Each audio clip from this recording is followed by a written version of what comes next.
Welcome back to Natal Bee Reefing, and this is a video update on how I managed to, or what I decided to do with the dosing line, because remember in the last video I didn't have any place for it. So what we had to do is, because this tank is different now, I'm not running a refugium or an algae reactor or anything, and I can no longer use the Triton additives.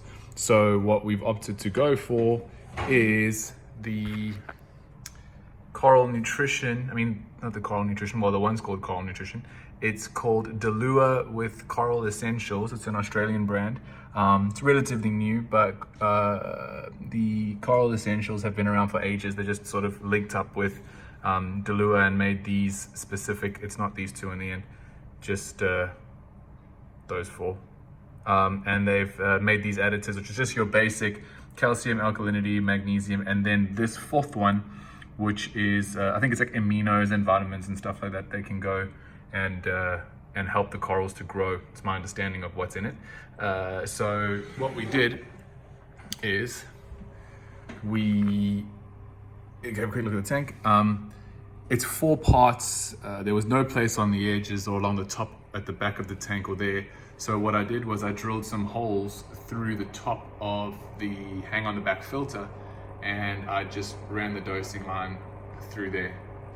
So now what will happen is each element will dose directly into the highest flow area of the tank and straight across in here. Now it's not much, so I'm not worried that these corals here are going to get like blasted with alkalinity and calcium and stuff, just because it's like 2.5 mils twice a day or something like that.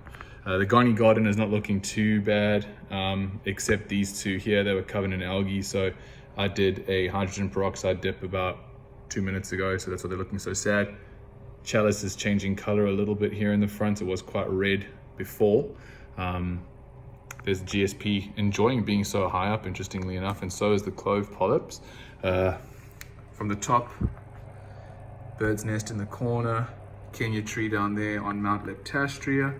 And then we just did a little bit of escape situation here at the back, just to try and pick these corals up off the ground. So that Gorgonian is now high up, very close to the intake of the hang-on back. And then we've got that Senularia at the back there, which is a bit unhappy because I handled it a whole bunch today trying to get it to stick to that thing. And the Island Red Devil is still sort of directly underneath the strongest part of the light. So I'm hoping that it keeps doing okay over there. Torch is not as happy as it was, but I think it'll bounce back. And that's pretty much the story of the tank so far. So we still have the dosing in the side cabinet. Nothing has changed. We're using the eCoral 4-channel Wi-Fi doser.